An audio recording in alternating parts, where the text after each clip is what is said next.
Shalom Bapak Ibu sekalian. Walaupun hujan deras, tetapi kita masih bisa menerobos hujan yang deras itu. Dan hari ini kita bisa hadir dalam ibadah di sini. Teman-teman yang ada di rumah, silakan mengikuti dengan baik. Dan saudara-saudara sekalian, saya mau mengajak kita untuk membaca satu ayat dari Ibrani pasal 11 ayat yang pertama. Ibrani pasal 11 ayat yang pertama. Iman adalah dasar dari segala sesuatu yang kita harapkan dan bukti dari segala sesuatu yang tidak kita lihat. Sebab oleh imanlah telah diberikan kesaksian kepada nenek moyang kita. Karena iman kita mengerti bahwa alam semesta telah dijadikan oleh firman Allah, sehingga apa yang kita lihat telah terjadi dari apa yang tidak dapat kita lihat. Karena iman, Habel telah mempersembahkan kepada Allah korban yang lebih baik daripada korban Kain. Dengan jalan itu ia memperoleh kesaksian kepadanya bahwa ia benar, karena Allah berkenan akan persembahannya itu, dan karena iman ia masih berbicara sesudah ia mati, dan seterusnya. Yang berbahagia adalah kita yang mendengarkan firman ini, memahaminya, dan mempraktekkannya dalam kehidupan kita sehari-hari. Saudara-saudara sekalian, iman adalah dasar dari segala sesuatu yang kita harapkan dan bukti dari segala sesuatu yang tidak kita lihat. Dan karena itu saudara-saudara sekalian, saya ingin agar firman ini betul-betul menjadi dasar dan sekaligus motivasi tinggi bagi kita untuk menjalani hidup saat ini dan di masa-masa yang akan datang tanpa ragu-ragu. Ya, Ibu Bapak sekalian, itu sebabnya saya ingin menjelaskan tentang menumbuhkan sikap positif di masa krisis. Kenapa kita perlu sikap positif di masa krisis? Karena kita punya keyakinan, kita punya iman. Dan firman Tuhan tadi itu jelas bahwa iman itu adalah dasar dari segala sesuatu yang kita pikirkan, kerjakan dalam hidup ini, dan bukti dari segala sesuatu yang tidak kita lihat. Jadi saudara-saudara sekalian, walaupun di depan sana banyak hal yang kita belum tahu, belum lihat, tapi itu adalah sebuah kepastian bagi kita bahwa kalau kita berjalan bersama dengan Tuhan atas dasar iman kita kepadanya, maka itu akan menjadi sebuah rahmat, sebuah kebaikan, berkat yang akan kita terima dalam hidup ini. Persoalannya adalah seringkali kita merasa bahwa keadaan saya sekarang sepertinya tidak memungkinkan, ya, karena kita dikuasai oleh pikiran-pikiran yang tidak konstruktif. Karena itu, saudara-saudara sekalian, pada hari ini saya ingin menjelaskan kepada kita tentang sikap atau perlunya menumbuhkan sikap positif di masa krisis. Saudara-saudara sekalian, mungkin saudara bertanya, apa sih yang disebut dengan krisis itu? Krisis itu adalah keadaan berbahaya. Suatu situasi yang berbahaya bagi diri kita, bagi lingkungan kita, dan juga tentu berbahaya untuk sebuah masa depan bagi kita. Dan bisa keluarga, bisa organisasi, dan sebagainya. Krisis itu juga berbicara tentang segala sesuatu nggak stabil. Tidak ada yang pasti dalam hidup ini. Terjadi potensi kerugian bagi diri kita, bagi keluarga kita, bagi gereja, dan juga bisa bagi bangsa kita. Itu yang disebut dengan krisis. Dan masih banyak lagi bentuk-bentuk lainnya yang kita bisa pahami sebagai sebuah krisis. Saudara-saudara sekalian, contoh krisis itu kita seringkali mendengarkan krisis ekonomi. Artinya ekonomi sedang tidak stabil, up and down. Ya, beli apapun sudah serba mahal misalnya. Sementara daya beli tidak sanggup. Itu krisis. Nggak ada uang. Dan lain-lain. Misalnya, krisis lingkungan. Saya kesini tadi cukup bergumul, saudara-saudara sekalian. 2 kali maju dan mundur. Karena dihadang oleh banjir. Ibu bapak sekalian, tetapi saya bersyukur masih bisa menerobos. Dan mungkin kita harus jujur mengatakan bahwa Jakarta ini sudah krisis banjir. Ya, hujan sedikit aja langsung jalan tergenang. Kita berharap pemerintah kita diberi hikmat oleh Tuhan untuk mengelola kota Jakarta agar ke depan bisa mendapat solusi penyelesaian terhadap banjir ini yang seringkali menjadi ketakutan atau sumber ketakutan, pembuat ketakutan bagi masyarakat, bagi kita yang tinggal di Jakarta ketika terjadi musim-musim hujan. Itu krisis. Krisis kesehatan misalnya. Saudara-saudara sekalian, sekarang ini ada beberapa penyakit yang tiba-tiba muncul. Ya, bisa karena lingkungan nggak sehat, sehingga manusia gampang terpapar oleh penyakit-penyakit tertentu. Atau ini karena virus global, seperti waktu COVID misalnya. Saudara-saudara sekalian, kita mengalami krisis. Padahal bagi manusia kesehatan itu lebih dari segala-galanya. Kalau uang hilang, nggak ada yang hilang. Tapi kalau kesehatan kita terganggu, pasti banyak hal yang terganggu. Saudara-saudara sekalian, krisis politik. Misalnya, terjadi perang antara Iran dan Israel. Dan negara-negara lain yang bisa kita sebutkan satu persatu. Dan itu tentu menimbulkan derita.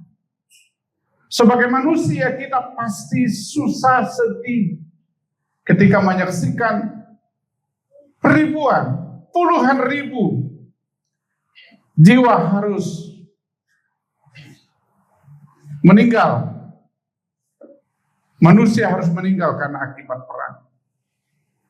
Kota menjadi luluh lantak, menjadi sebuah pemandangan yang tidak bagus, saudara-saudara sekalian. Ini akibat dari krisis politik. Saudara-saudara sekalian, kepentingan sebuah kelompok masyarakat mengorbankan kepentingan umum, dan akhirnya terjadi konflik.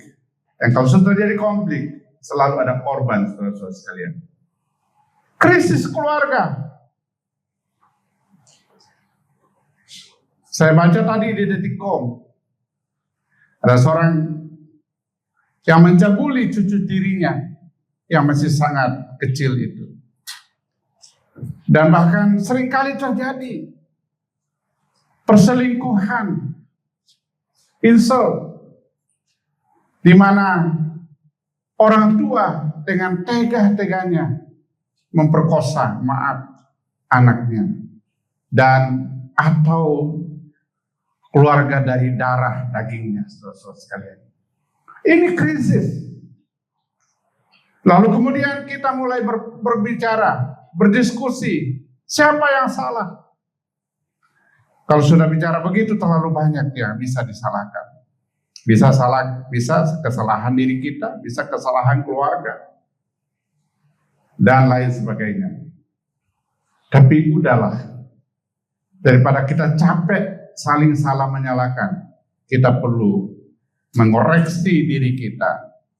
Apakah kita sudah berjalan sesuai dengan aturan? Nah, Ibu Bapak sekalian, ada banyak krisis yang sedang terjadi melanda kehidupan manusia. Lalu bagaimana dengan saudara-saudara dan saya? Bagaimana respons saya sebagai orang yang percaya kepada Tuhan? Kita perlu menumbuhkan sikap positif di dalam diri kita untuk menghadapi dan menjalani berbagai tantangan kehidupan itu. Dan tadi firman Allah berkata, iman adalah dasar dari segala sesuatu yang kita harapkan dan bukti dari segala sesuatu yang tidak kita lihat. Saudara-saudara sekalian, saya ingin mengatakan bahwa salah satu pesan dari kata iman itu adalah bahwa kita orang percaya harus punya keyakinan, punya sikap. Sikap itu adalah sikap positif bahwa menghadapi masa-masa sulit, kita percaya ada jalan, ada pertolongan, dan jalan serta pertolongan itu datangnya dari Tuhan yang mengasihi saudara-saudara dan saya.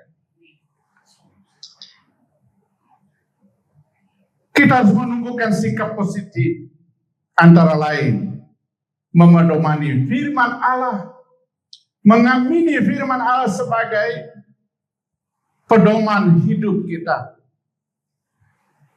mengharapkan hal-hal yang baik, jangan harapkan hal-hal yang buruk. Ada banyak orang dalam pikirannya selalu yang akan terjadi adalah yang buruk.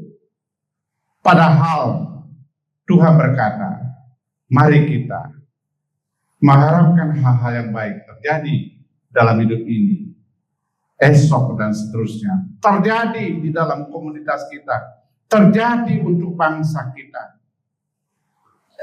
Jangan kabur dulu. Jangan berkata dunia ini gelap, matahari masih bersinar kok.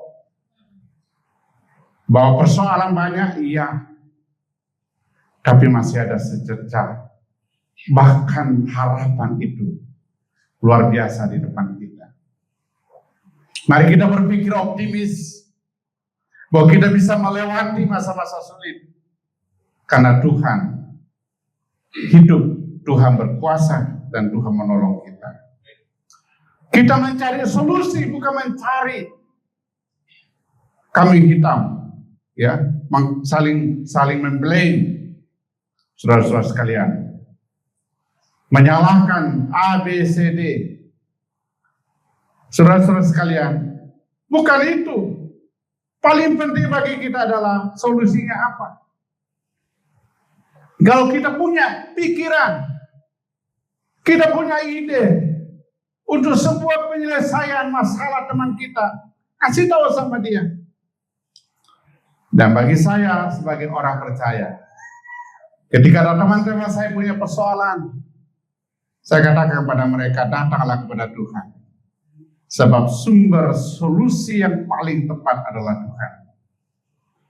Boleh saja kita datang kepada orang-orang yang kita anggap bisa memberikan jalan keluar bagi kita. Tidak salah, tapi pertama harus datang ke Tuhan. Ibu bapak sekalian, berperilaku konstruktif, jangan berperilaku yang merusak, tapi harus yang membangun. Ibu bapak sekalian, mari belajar bersyukur, kembangkan pikiran-pikiran yang terbuka. Jangan sempit pikirannya, seolah-olah dunia ini hanya selebar daun kelor. Saudara-saudara sekalian, kita masih punya peluang yang luar biasa. Tapi kita harus terbuka, menerima nasihat, masukan-masukan dari orang-orang yang ada di sekitar kita. Ibu bapak sekalian, dan mari kita hindari pikiran-pikiran yang negatif. Jangan pikirannya selalu rusak. Pikirannya serba tidak bisa. Pikirannya serba tidak mampu. Pikirannya emang orang itu jahat. Sejahat-jahatnya manusia tetap ada baiknya, saudara-saudara sekalian. Dan sebaik-baiknya manusia tetap ada kekurangannya. Gak ada manusia yang sempurna. Maka mari kita belajar, kembangkan pikiran-pikiran positif terhadap orang lain, terhadap lingkungan atau situasi yang terjadi dalam diri ini. Saudara-saudara sekalian, mari kita cek satu persatu keterangan Alkitab tentang sikap positif di masa krisis sebagai penjelasan dari tadi bahwa iman adalah dasar dari segala sesuatu yang kita harapkan dan bukti dari segala sesuatu yang tidak kita lihat. Karena apa, saudara-saudara sekalian? Sebab oleh iman telah diberikan kesaksian kepada nenek moyang kita bahwa oleh iman maka persembahan Habel diterima oleh Tuhan, sementara yang satu Kain tidak diterima oleh Tuhan. Karena dia punya keyakinan yang positif, keyakinan yang baik, niat yang mulia di dalam dirinya, dan bukan pikiran-pikiran yang menggunakan simpoa atau kalkulator, untung dan rugi ikut Tuhan. Dan kalau dia rasa-rasa rugi, dia tidak mau. Padahal kalau ikut Tuhan, tidak ada ruginya, saudara-saudara sekalian. Sebab dia adalah Tuhan yang hidup, Tuhan yang berkuasa, Tuhan yang ampunya segala-galanya, dan dia dapat menolong kita. Ibu bapak sekalian, yang pertama, keterangan Alkitab tentang sikap positif di masa krisis. Yang pertama, mari kita mengaminkan otoritas atau kuasa firman Allah itu. Saudara-saudara sekalian, kalau saudara baca Roma pasal 1 ayat 16, karena Injil itu adalah kekuatan Allah. Yang apa? Yang menyelamatkan setiap orang percaya. Saudara-saudara sekalian, Injil itu adalah kekuatan Allah yang menyelamatkan setiap orang yang percaya. Menyelamatkan kita dari apa? Menyelamatkan kita dari dosa. Menyelamatkan kita dari berbagai krisis. Krisis ekonomi, krisis keluarga, krisis kesehatan, apapun itu. Injil, Yesus Kristus, firman yang tertulis, kebenaran-kebenaran firman Allah itu dapat memerdekakan kita, saudara-saudara sekalian. Bahkan kalau kita baca Mazmur pasal 1 ayat 1 sampai 3, dengan jelas dikatakan berbahagialah orang yang tidak berjalan menurut nasihat orang fasik, yang tidak berdiri di jalan orang berdosa, dan yang tidak duduk dalam kumpulan pencemooh. Ayat yang kedua, tetapi yang kesukaannya ialah Taurat Tuhan, dan yang merenungkan Taurat itu siang dan malam. Ia seperti pohon yang ditanam di tepi aliran air, yang menghasilkan buahnya pada musimnya, dan yang tidak layu daunnya. Apa saja yang diperbuatnya berhasil. Jadi walaupun di tengah situasi yang sulit, dan itu sebuah fakta, kita juga nggak boleh menafikan itu. Tetapi orang yang memedomani firman itu dalam keseharian hidupnya, ingat, firman ini ya dan amin. Kita seperti pohon yang ditanam di tepi aliran air, yang tidak pernah layu daunnya walaupun tengah terik matahari, dan akan menghasilkan buahnya pada musimnya, dan apapun yang saudara-saudara dan saya perbuat, Tuhan buat berhasil. Sekecil apapun yang kita buat itu. Alkitab mengatakan bahwa jerih payah kita dalam Tuhan tidak pernah sia-sia. Saudara-saudara sekalian, karena itu hiduplah sesuai dengan pedoman itu. Dalam Yosua 1 ayat 7 dan 8, jangan menyimpang ke kiri, jangan menyimpang ke kanan. Perhatikan baik-baik hukum Tuhan itu. Hiduplah sesuai dengan itu. Maka perjalananmu pasti berhasil dan beruntung kemanapun engkau pergi. Seringkali kita terjebak dan masuk dalam jurang kehancuran karena kita salah jalan. Bukankah kita menyaksikan ada banyak orang karena salah jalan harus berujung pada kehancuran? Bisa masuk penjara, bisa menjadi mendadak bangkrut, dan lain sebagainya. Tapi kalau kita jalannya benar, bersyukur dengan apa yang Tuhan percayakan pada kita. Ada pepatah mengatakan, dikit demi dikit, lama-lama jadi bukit. Saudara-saudara sekalian, jalannya mesti bagus, jalannya mesti benar. Jangan menyimpang dari kebenaran itu. Aminkan firman itu ya dan amin. Kalau saudara hidup seperti itu di tengah masa-masa sulit, saya yakin firman ini terjadi dalam hidup kita.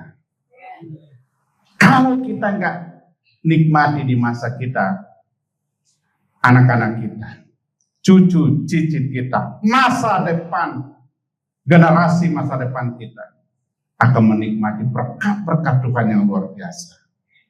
Tapi harus punya sikap yang positif, yakni yes terhadap firman Allah. Tidak meragukan kebenaran firman ini. Bacalah firman itu dan pedomani. Saudara pasti dituntun dan dibimbing oleh Tuhan menjadi pemenang. Bahkan lebih daripada pemenang. Artinya menang atas apa? Menang atas krisis. Jangan baru lihat persoalan, lebih baik mati, jangan. Tadi ketika kami dihadang 2 genangan air yang saya lihat mobil di depan, mungkin sudah lebih dari 30 cm. Saudara Samuel dan saya katakan, ayo kita cari jalan lain. Saya sudah telepon Pak Ringo, memberitahu jangan-jangan kami terlambat, dan kalau tidak sampai, walaupun saya tetap berusaha, jangan-jangan saya sampai sudah mendoa berkat, nggak apa-apa.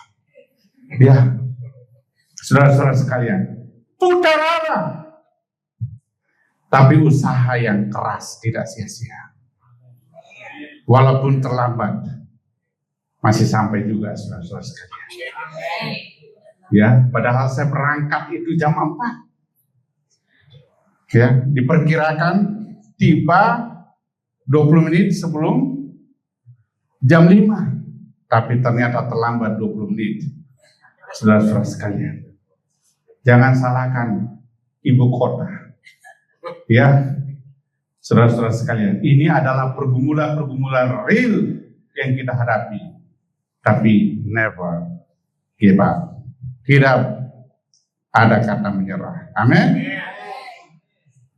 Saudara-saudara sekalian, yang kedua, yakini bahwa di balik semua realitas kehidupan, fakta-fakta kehidupan, ada kebaikan Allah bagi kita, saudara-saudara sekalian. Ibu bapak, saya belajar waktu COVID misalnya. Saya melihat satu pelajaran yang penting dari COVID itu.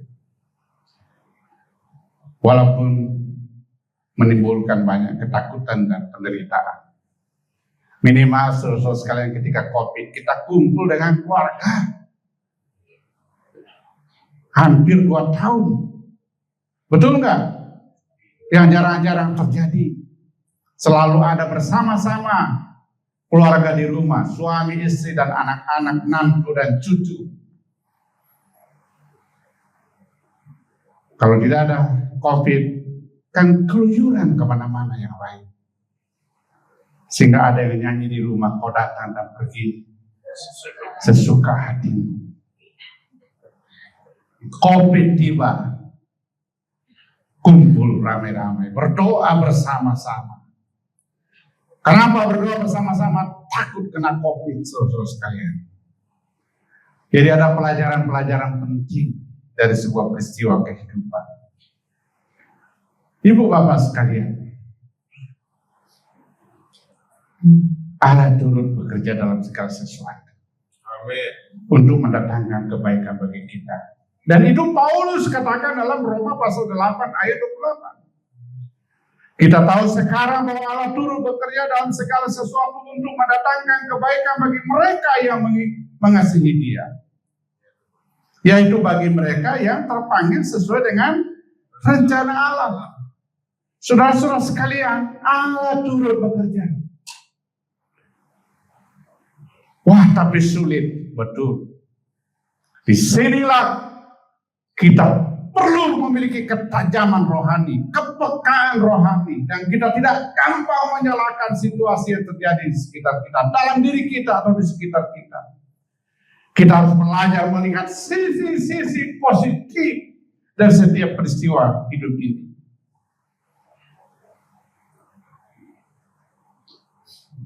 Pertanyaannya, apakah ada yang gagal memahami banyak? Yusuf, saudara-saudara sekalian. Dan cerita Alkitab, anak yang baik. Dibully sama saudara-saudaranya. Dimasukkan di sumur. Nggak mati-mati. Dijual ke saudagar.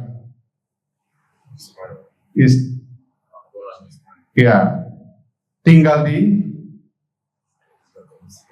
perbudakan Mesir, dikhianati saudara sekalian, difitnah.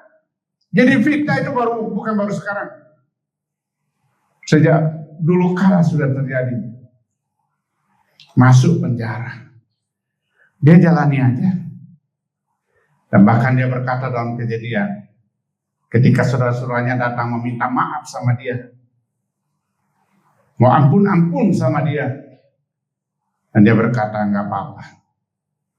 Memang dulu kamu merancangkan sesuatu yang jahat, yang kurang baik sama saya, tapi sesungguhnya Tuhan telah membuat itu sebagai jalan untuk menuju pada satu situasi seperti sekarang saya menjadi orang kedua di Mesir, untuk supaya kamu bisa hidup terpelihara. Hebat ya. Kalau kita sekarang mungkin kita sudah mengatakan, oh ya sorry ya, dulu lu jahat sama gua, sekarang rasain gua gak mau tahu. Tapi Yusuf berkata, Allah telah menggunakan itu sebagai jalan untuk memelihara kamu. Orang seperti yang terjadi sekarang ini, yang melihat ada sebuah rencana Allah di dalam dirinya yang sangat utuh itu, walaupun melalui proses hidup yang berliku, penuh dengan derita, tantangan yang begitu hebat, saudara-saudara sekalian.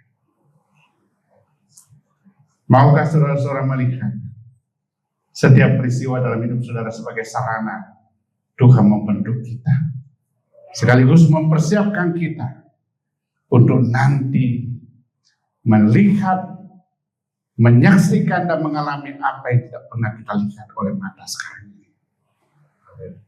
Bapak Ibu sekalian, Alkitab berkata, Yeremia 29 ayat 11, sesungguhnya Allah merancang masa depan kita bukan untuk kecelakaan, tetapi rancangan yang penuh dengan damai sejahtera dan ada masa depan yang penuh dengan harapan.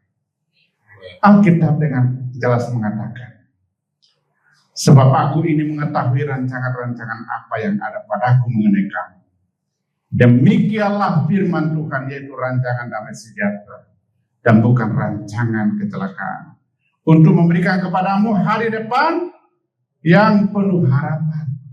Saya mendorong saudara-saudara sekalian, dalam situasi seperti yang kita alami sekarang ini sebagai bagian tidak terpisahkan dari masyarakat dunia, sebagai warga bangsa, warga gereja, kita harus tetap berdiri kokoh dengan keyakinan yang kuat, sikap yang positif bahwa Tuhan punya rencana yang baik buat kita.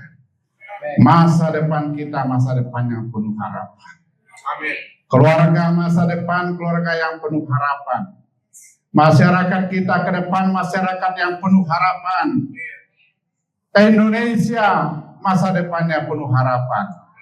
Menuju Indonesia emas. Saudara-saudara sekalian, kita harus percaya itu. Sebab apa? Bukan kita yang mengendalikan dunia ini. Tuhan, sang pemilik dunia ini, sang pemilik hidup saudara-saudara saya. Dia punya otoritas. Dan dia berkata, dia merancang masa depan kita dengan masa depan yang penuh harapan. Lihatlah, ada rencana Tuhan di balik segala sesuatu yang terjadi dalam hidup ini. Jalani saja. Taat saja sama firman. Itu kata kunci saudara-saudara sekalian untuk melihat dan mengalami masa depan yang penuh harapan. Yang ketiga, membudayakan sikap damai dan senantiasa mengucap syukur dari hati kita yang tulus. Ibu bapak sekalian, dalam Kolose 3:15 dikatakan, hendaklah damai sejahtera Kristus memerintah dalam hatimu, karena untuk itulah kamu telah dipanggil menjadi satu tubuh, dan bersyukurlah. Saudara-saudara sekalian, yang merajai hati kita bukan uang, bukan hepeng, bukan posisi, jabatan, itu akan berakhir. Tapi apa? Damai sejahtera Kristus. Bahwa saya dan saudara-saudara sekalian sudah diselamatkan oleh anugerah Allah melalui putranya yang tunggal, Yesus Kristus, yang lahir di kandang domba di Bethlehem, mati di atas kayu palang, di atas bukit Golgota, naik ke sorga, dan akan datang kembali menjemput kita masuk di dalam kerajaannya yang kekal selama-lamanya. Inilah keyakinan iman orang percaya di dalam Tuhan Yesus Kristus. Saudara-saudara sekalian, karena itu damai sejahtera Kristus yang melampaui akal manusia itulah yang harus menguasai hati kita. Kenapa hati itu penting? Karena itu pusat kehidupan. Penulis kitab syair mengatakan, jagalah hatimu dengan segala kewaspadaan, karena dari situlah terpancar kehidupan. Kalau hati kita ini penuh dengan bibit-bibit kebencian, maka yang keluar di mulut kita adalah umpat dan maki, ujaran-ujaran kebencian terhadap sesama, dan itu tidak boleh terjadi dalam hidup orang Kristen. Tapi kalau damai sejahtera Kristus menguasai hati kita, maka yang kita ucapkan, yang kita tampilkan adalah shalom, damai sejahtera buat sesama kita. Amin. Dan Alkitab jelas. Siapa di sini mau berbahagia? Alkitab berkata, Matius 5:9, berbahagialah orang yang membawa damai, karena mereka akan disebut anak-anak Allah. Wow, tidak berbahagialah orang yang banyak duitnya. Semua orang bisa punya uang banyak, walaupun dia bukan orang percaya. Tetapi firman ini jelas, berbahagialah Kalau kita ini menjadi pembawa damai, kita harus menjadi peacemaker, pembawa damai. Amin. Bukan pembuat kerusuhan, bukan menjadi provokator yang destruktif, tapi kita pembawa damai. Dimanapun kita hadir, damai tercipta. Saudara-saudara sekalian, dan itu harus kita mulai dari diri kita, dari keluarga kita, di tengah-tengah masyarakat di mana kita tinggal. Kita harus membawa damai. Maka kita akan disebut anak-anak Allah. Dan kalau kita itu adalah anak-anak Allah, maka kita punya relasi yang sangat personal dengan Bapa di sorga. Ibu bapak sekalian, ini penting sekali. Kita berhak atas berkat-berkatnya yang luar biasa itu. Sama seperti seorang ayah di dunia ini. Harta miliknya diwariskan kepada anak-anak kandungnya, anak-anak biologisnya. Itu pertama, lalu kepada orang lain.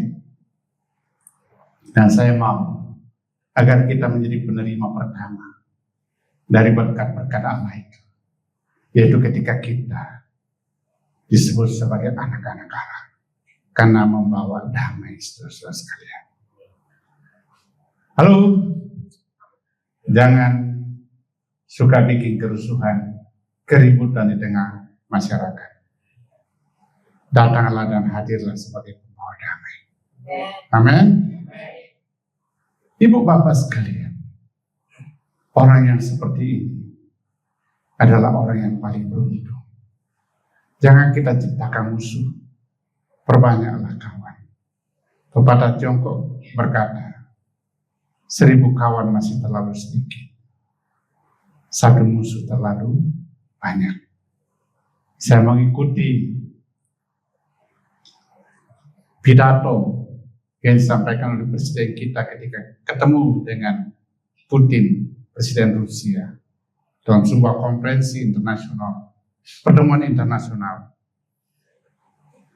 1000 friends, 2 few, 1 enemy, too much. Artinya apa itu? 1000 kawan terlalu sedikit, 1 musuh terlalu banyak, saudara-saudara sekalian. Pilih mana? Punya musuh 1 atau punya kawan 1000? Kawan 1000. Iya. Saudara-saudara sekalian, jangan perbanyak musuh. Kalaupun ada 1 musuh, doakan supaya musuh itu jadi kawan, sehingga kita nggak punya musuh. Ada nggak manusia suka cari musuh?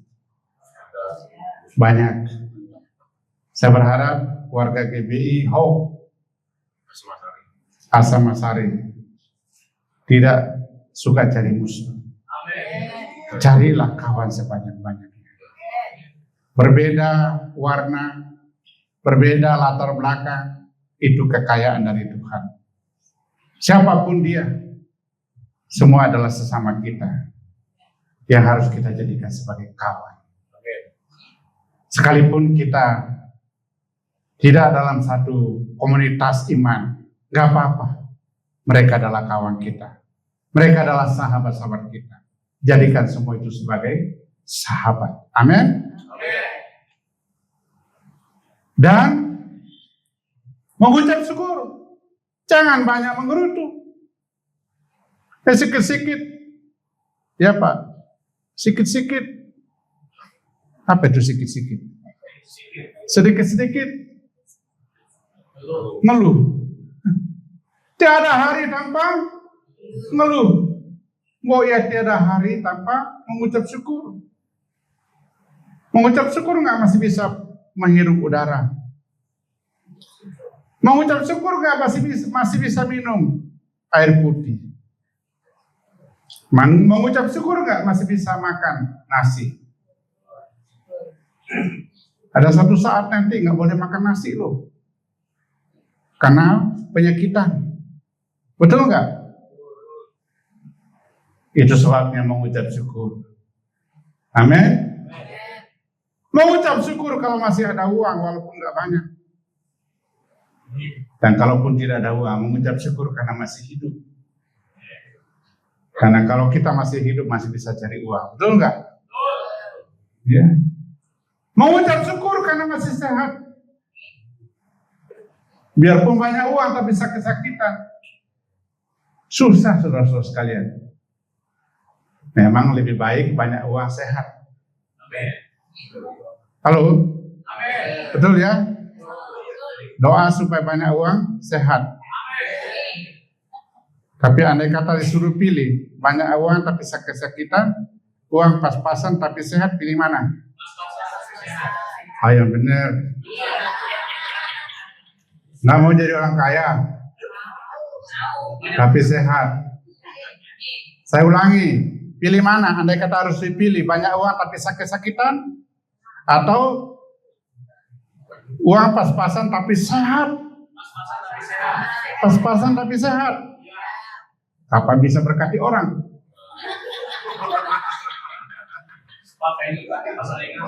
Ya. Saudara-saudara sekalian, maka berdoalah supaya sehat dan rezekinya lancar. Amin. Pikiran orang kalau gampang ngeluh, kerjanya juga salah-salah, betul nggak? Dan bayangkan kalau kita setiap hari ngeluh, energi kita terkuras, nggak konsen, nggak fokus, dan akhirnya nggak ada sesuatu yang jadi. Makanya ucap syukur dalam segala sesuatu. Ya, nggak gampang Pak Pras. Dibully orang masa mengucap syukur? Iyalah, masih lumayan baru dibully aja. Mengucap syukur. Kan nggak kuat orang itu bully kita setiap hari. Sehari mungkin kuat, 1 tahun mana bisa. Akhirnya capek juga berhenti dia bully kita. Asal kita tetap konsisten aja, hidup benar. Buktikan diri kita baik. Lama-lama orang itu angkat topi sama kita. Berikutnya, tetapkan kerajaan Allah sebagai fokus utama dari hidup kita. Prioritas utama hidup ini adalah kerajaan Allah. Dalam Matius 6 ayat 33, tetapi carilah dahulu kerajaan Allah dan kebenarannya, maka semuanya itu akan ditambahkan kepada. Amin. Kerajaan Allah itu utama, saudara-saudara sekalian. Artinya kita harus mencerminkan diri sebagai warga kerajaan Allah. Sebagai warga negara Indonesia, kita harus menghidupi nilai-nilai Pancasila.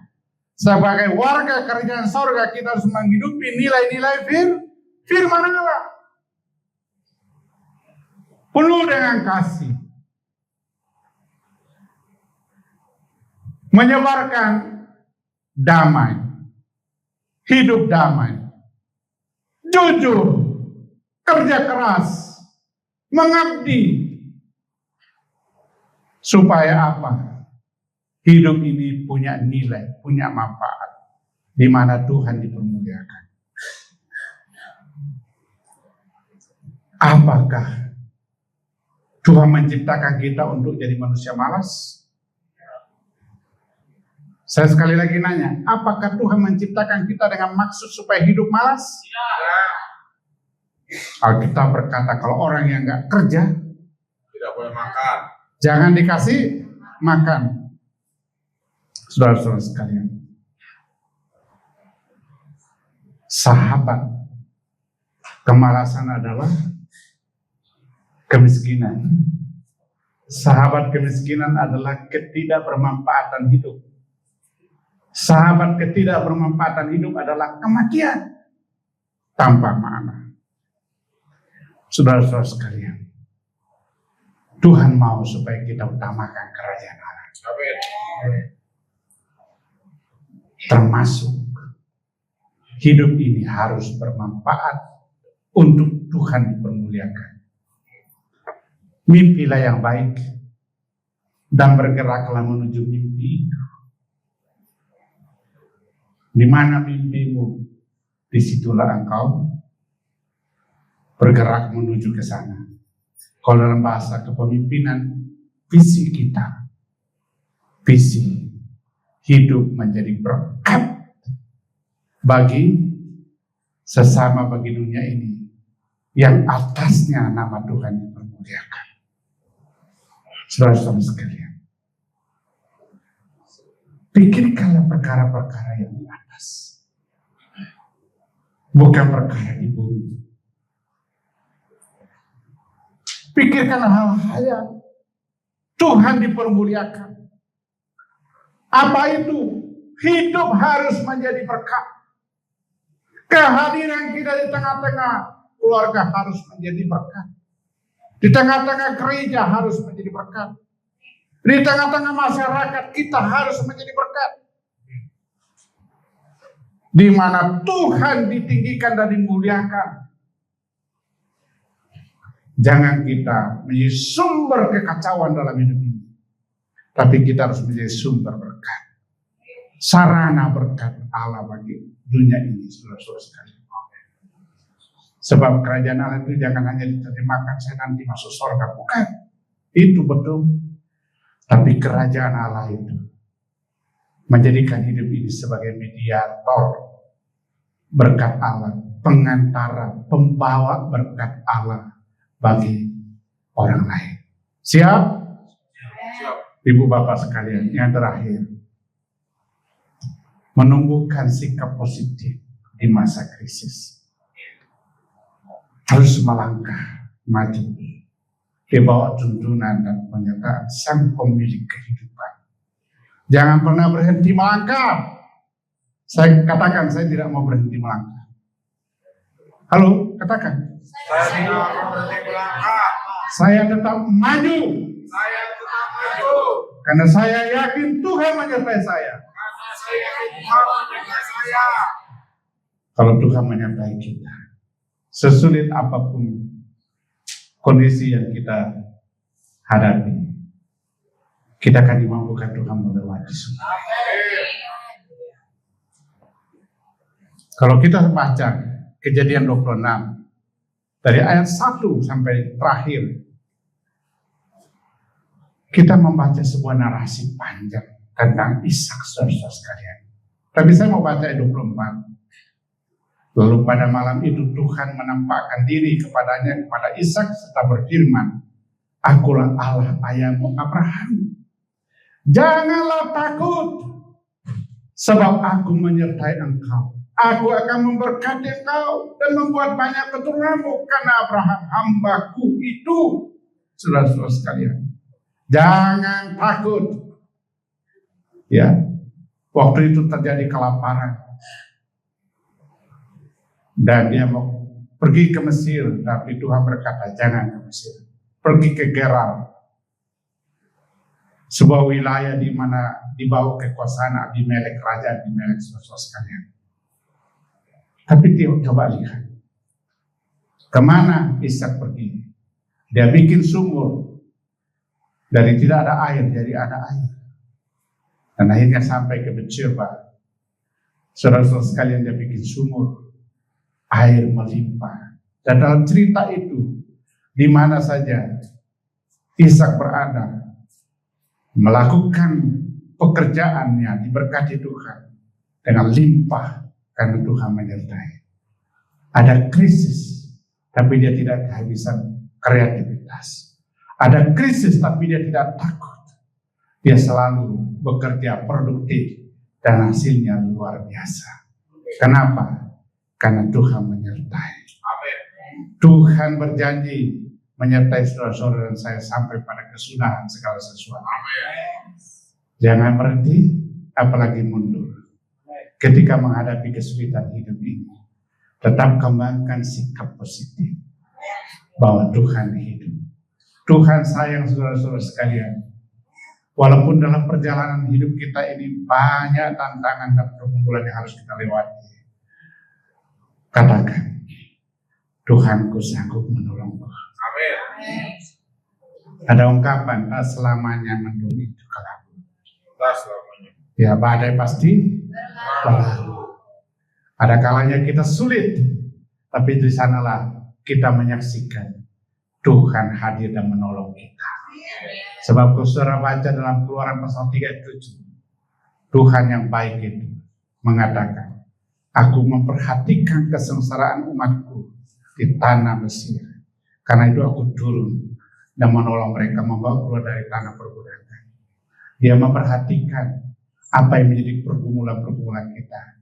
Tidak hanya memperhatikan, tapi dia turun. Dia hadir di tengah-tengah kita dan menolong kita. Undanglah Tuhan.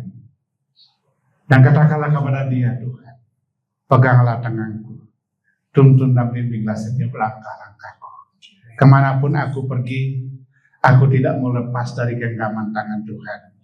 Karena pernyataan Tuhan itu adalah berkat bagi diriku.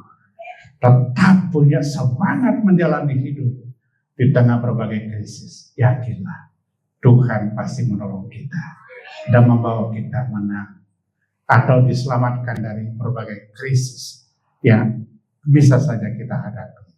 Apalagi di masa-masa sekarang, pergumulan memang semakin tidak mudah.